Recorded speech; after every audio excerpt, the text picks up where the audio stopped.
Hi and welcome to Shubha's World. Symphysis pubis dysfunction அப்படின்ற ஒரு condition. இது ப்ரெக்னன்சியில் சில பேர் எக்ஸ்பீரியன்ஸ் பண்ணக்கூடிய ஒரு பெயின்ஃபுல் கண்டிஷன். இதை பற்றி தான் இந்த வீடியோவில் நம்ம பார்க்க போகிறோம்.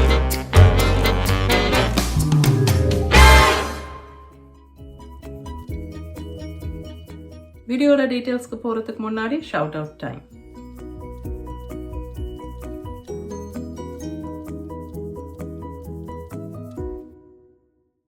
முக்கியமான டிஸ்க்ளைமர், நான் டாக்டர் இல்லை ஹெல்த் கேர் ப்ரொஃபஷனல் கிடையாது. இந்த வீடியோவில் நான் சொல்கிற எல்லா விஷயங்களும் நான் என்னோட ப்ரெக்னன்சி டைமில் படித்து தெரிஞ்சுக்கிட்ட விஷயங்கள்.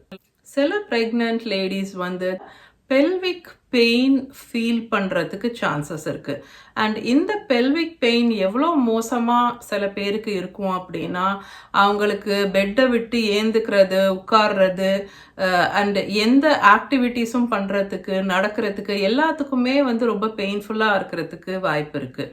அந்த கண்டிஷன் பேரு சிம்ஃபிசிஸ் பியூபிஸ் டிஸ்ஃபங்க்ஷன். இந்த சிம்ஃபிசிஸ் பியூபிஸ் டிஸ்ஃபங்க்ஷனை நான் ஷார்ட் ஃபார்மில் SPD அப்படின்னு சொல்றேன். இந்த SPDயோட சைன்ஸ் அண்ட் சிம்டம்ஸ் என்னென்ன அப்படின்னு பாத்தீங்கன்னா, பெயின் இன் த பெல்விக் ஏரியா.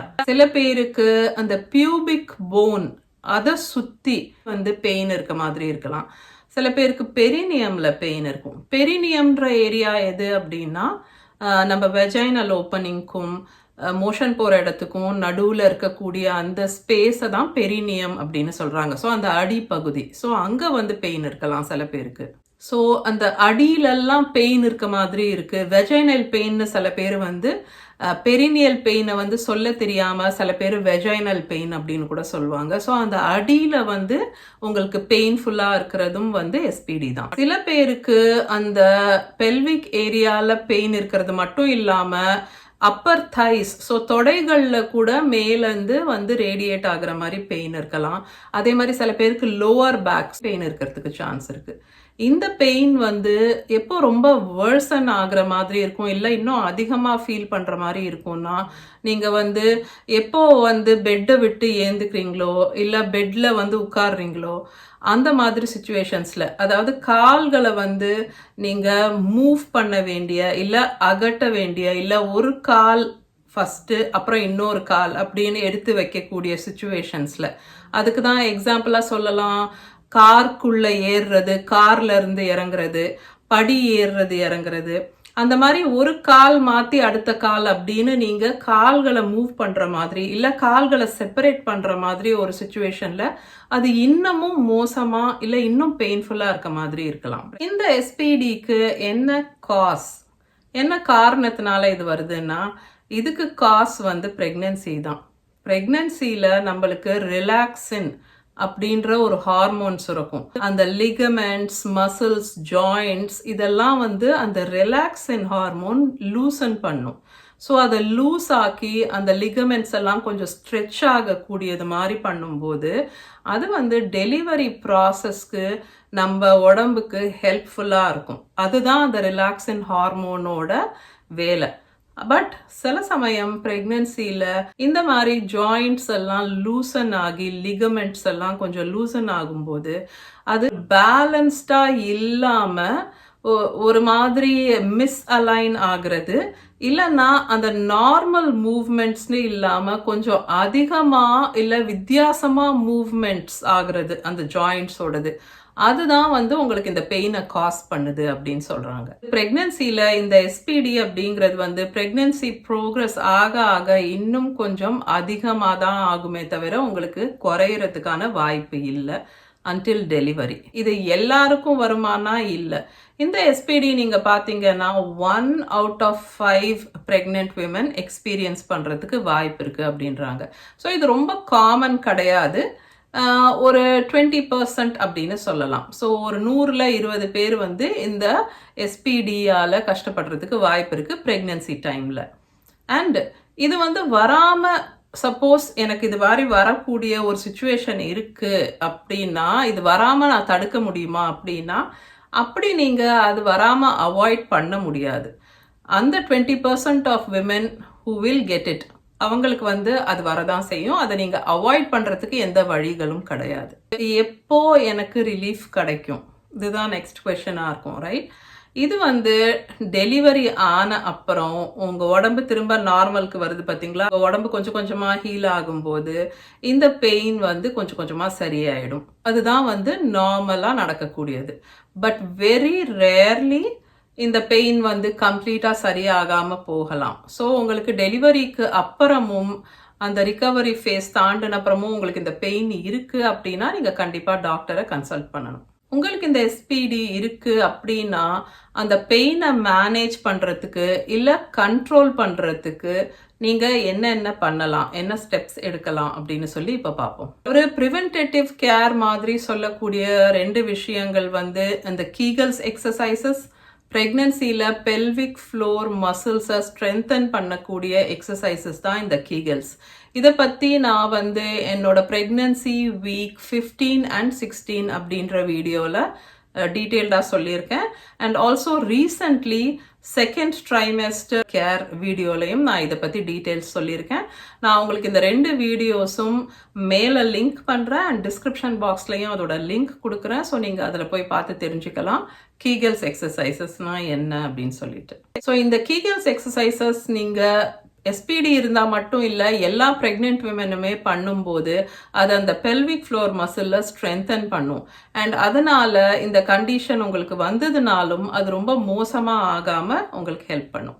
2வது பெல்விக் இன்ஜுரியை அவாய்ட் பண்ணுறது.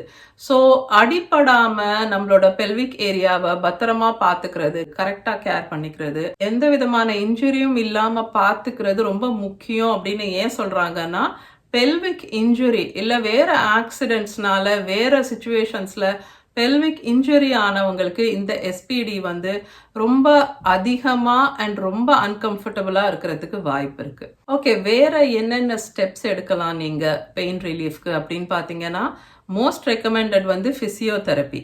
ஃபிசியோதெரப்பி வந்து ரொம்ப ஹெல்ப்ஃபுல்லாக இருக்கும். அண்ட் இது வந்து உங்களோட சுச்சுவேஷன் அண்ட் உங்கள் கண்டிஷனுக்கு ஏற்ற மாதிரி ஒரு பர்சனலைஸ்ட் அப்ரோச்சாக இருக்கும்.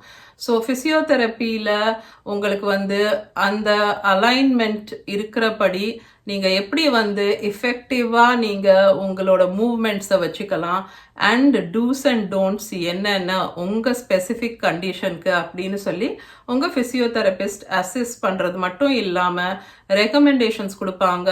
அண்ட் அந்த ஃபிசியோதெரப்பியுமே உங்களுக்கு வந்து பெயின் ரிலீஃப்க்கு கொஞ்சம் ஹெல்ப் பண்ணும் ஆர் பெயினை பெட்டராக மேனேஜ் பண்ண ஹெல்ப் பண்ணும்.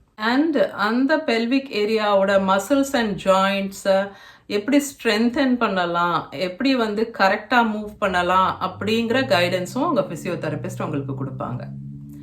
Second option hydrotherapy. ஹைட்ரோதெரப்பிங்கிறது எதை சொல்கிறாங்கன்னா, ஸ்விம்மிங் பூலில் இல்லை தண்ணியில் நின்று எக்ஸசைசஸ் பண்ணும்போது அது ஹைட்ரோதெரப்பி அப்படின்றாங்க. பேசிக்காக வாட்டரில் நின்று ஆர் பூலில் நின்று நீங்கள் எக்ஸசைசஸ் பண்ணும்போது என்ன ஆகுதுன்னா, உங்களுக்கு அந்த கிராவிட்டினால வரக்கூடிய அந்த புல் ஆர் ஸ்ட்ரெயின் ஆர் டேமேஜ் வந்து இல்லாமல் பார்த்துக்குது அந்த தண்ணியில் நீங்கள் நிற்கும்போது. அண்ட் அதனாலேயே உங்களுக்கு வேர் அண்ட் டேர் ஆர் இந்த பெயின் அப்படிங்கிறது வந்து அதிகமாகாமல் இல்லை வேர்சன் ஆகாமல் உங்களுக்கு ரிலீஃப் கிடைக்குது. But at the same time உங்கள் ஜாயிண்ட், உங்கள் மசில்ஸ், உங்கள் லிகமெண்ட்ஸ்க்கு மூவ்மெண்ட் அண்ட் எக்ஸசைஸ் கிடைக்குது. அதனால் ப்ரெக்னென்சியில் இந்த ஹைட்ரோதெரப்பி ஜென்ரலாகவே ரொம்ப ரெக்கமெண்டடான ஒரு விஷயம். அண்ட் உங்களுக்கு எஸ்பிடி இருக்குது அண்ட் அது உங்களை பாதர் பண்ணிட்டு இருக்குன்னா இது ஒரு கிரேட் ஆப்ஷன் உங்களோட பெயின் ரிலீஃப்க்கும் ஜாயிண்டோட மொபிலிட்டி, ஜாயிண்ட்ஸோட ஹெல்த்துக்கும். ஆல்சோ டென்ஸ் தெரப்பி அப்படின்னு ஒன்று இருக்குது. ஸோ ரொம்ப சிவியர் கேசஸில் வந்து இந்த டென்ஸ் தெரப்பி அப்படின்னு உங்கள் டாக்டர் உங்களுக்கு ரெக்கமெண்ட் பண்ணலாம். அண்ட் நடக்கிறதுக்கு கஷ்டப்படுறவங்களுக்கு க்ரச்சஸ் இல்லைனா பெல்விக் பெல்ட், அந்த பெல்விக் ஏரியாவோட சப்போர்ட்டுக்கு அந்த மாதிரி ஒரு சில ரெக்கமெண்டேஷன்ஸ் உங்கள் டாக்டர் பண்ணுறதுக்கு வாய்ப்பு இருக்குது. ஓகே, உங்களுக்கு எஸ்பிடி இருக்குது அப்படின்னா நீங்கள் வீட்டில் என்னென்ன பண்ணலாம் அண்ட் வீட்டில் பண்ணக்கூடிய விஷயங்கள்னு பார்க்கும்போது டூஸ் அண்ட் டோன்ட்ஸ் என்ன பண்ணலாம் என்ன பண்ணக்கூடாது அப்படின்னு சொல்லி பார்ப்போம். நீங்கள் வந்து பியூபிக் ஏரியாவோட பெயினை மேனேஜ் பண்ணுறதுக்கு ஐஸ் பேக் இல்லைன்னா வார்ம் ஒத்தடம், இது 2மே நீங்கள் பண்ணலாம். ஆனால் ஹாட் பேக் வச்சு ஒத்தடம் கொடுக்குறீங்க அப்படின்னா உங்க பியூபிக் ஏரியால அது வந்து ஒரு 10 மினிட்ஸுக்கு மேல பண்ண வேண்டாம். பிகாஸ் உங்களோட உடம்போட டெம்பரேச்சர் ஆர் அந்த ஏரியால அடிவயிறோட டெம்பரேச்சர் வந்து இன்க்ரீஸ் பண்ணக்கூடாது நீங்க. அதனால அட் அ டைம் 10 மினிட்ஸ் அப்படின்னு நீங்க வந்து ஹாட் கம்ப்ரஸ் யூஸ் பண்ணிக்கலாம், இல்லனா ஐஸ் பேக் யூஸ் பண்ணி ஒத்தடம் கொடுக்கலாம். ரொம்ப நேரம் நிக்கிறது இல்ல ரொம்ப நேரம் உட்கார்ந்து இருக்கிறது, அதாவது ப்ரொலாங்ட் சிட்டிங் ஆர் ஸ்டாண்டிங், இது ரெண்டுமே நீங்க எப்பவுமே அவாய்ட் பண்ணணும் பிரெக்னன்சில.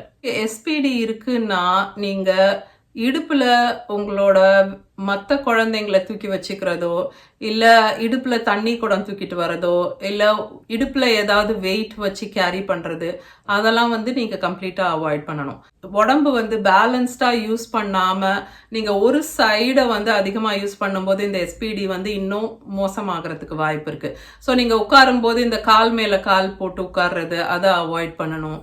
ஹெவி லிஃப்டிங் அவாய்ட் பண்ணும். ஸோ இந்த கடைங்களுக்கு போயிட்டு பையெல்லாம் தூக்கிட்டு வர்றது, அந்த மாதிரி விஷயங்கள்.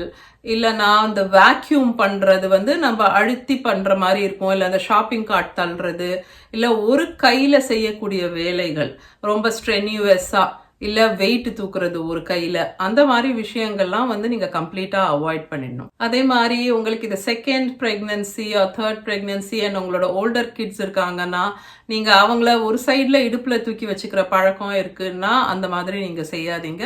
அவங்கள கேரி பண்ணுறதுங்கிறத அவாய்ட் பண்ணிட்டு நீங்கள் அவங்க பக்கத்தில் உட்காந்துக்கிறது இல்லை பக்கத்தில் படுத்துக்கிறது, அந்த மாதிரி அவங்களோட நீங்கள் வந்து கம்ஃபர்டபுளாக இருக்கலாம். எஸ்பிடி இருக்கிறவங்க வந்து தரையில் உட்காந்து ஏந்துக்கிறது கூட அவாய்ட் பண்ணணும் அப்படின்னு சொல்கிறாங்க. நீங்கள் ப்ரெக்னெண்ட்டாக இருக்கீங்க அண்ட் உங்களுக்கு எஸ்பிடி இருக்குது அப்படின்னா நீங்கள் வந்து அதை நினச்சி ரொம்ப ஸ்ட்ரெஸ் ஆகாதீங்க. இன்கேஸ் உங்களுக்கு வந்து அது மைல்டு ஆர் மாடரேட்டாக இருக்குன்னா நான் சொன்ன விஷயங்கள் எல்லாம் நீங்கள் ட்ரை பண்ணலாம் அண்ட் அந்த டிப்ஸ் எல்லாம் ட்ரை பண்ணி பார்க்கலாம். கண்டிப்பாக உங்கள் டாக்டரோட அதை பற்றி டிஸ்கஸ் பண்ணுங்கள். பிகாஸ் அவங்க வந்து உங்களுக்கு ஒரு பர்சனலைஸ்ட் ரெக்கமெண்டேஷன்ஸ் கொடுக்கறதுக்கு வாய்ப்பு இருக்குது. அண்ட் தேவைப்பட்டதுன்னா வலி வந்து ரொம்ப மோசமாக இருக்குது, அது வந்து உங்களுக்கு வந்து டெய்லி ஆக்டிவிட்டீஸ்க்கே ரொம்ப பாதர் பண்ணுது அண்ட் அதனால் உங்களுக்கு ஒரு மாதிரி டிப்ரெஸ்டாக ரொம்ப அன்கம்ஃபர்டபுளாக இருக்குது அப்படின்னா நீங்கள் கண்டிப்பாக ஃபிசியோதெரபிஸ்ட்டை கன்சல்ட் பண்ணுறது டோட்டலி வர்த் இட். உங்களுக்கு ஒரு ஃபிசியோதெரபிஸ்ட் வந்து ரொம்ப தூரம் ஹெல்ப்ஃபுல்லாக இருக்க முடியும் எஸ்பிடியை பொறுத்த வரைக்கும். இது பெயின்ஃபுல்லாக அன்கம்ஃபர்டபுளாக இருந்தாலும் இதனால் உங்கள் பேபிக்கோ ப்ரெக்னன்சிக்கோ எந்த விதமான பாதிப்பும் கிடையாது. அண்ட் ரிமெம்பர், இது ரொம்ப டெம்பரரியான ஒரு ஃபேஸ் தான். இந்த தேர்ட் ட்ரைமெஸ்டர் முடிஞ்ச உடனே, இந்த டெலிவரி ஆன உடனே உங்களுக்கு இந்த பெயின்ல இருந்து கம்ப்ளீட்டா ரிலீஃப் கிடைக்க போகுது. ஸோ அதனால ரொம்ப கவலைப்படாதீங்க. முடிஞ்ச அளவுக்கு இதை மேனேஜ் பண்ணி ஓவர் கம் பண்றதுக்கு ட்ரை பண்ணுங்க. ஓகே, ஸோ இந்த வீடியோக்கு அவ்வளோதான். உங்களுக்கு ஏதாவது டவுட்ஸ் ஆர் கொஸ்டின்ஸ் இருந்ததுன்னா கண்டிப்பா கமெண்ட் பண்ணுங்க. நான் எல்லா கமெண்ட்டுக்கும் ரெஸ்பாண்ட் பண்ணுவேன். உங்க எல்லாரையும் நான் இன்னொரு வீடியோவில் மீட் பண்றேன். Until then take care.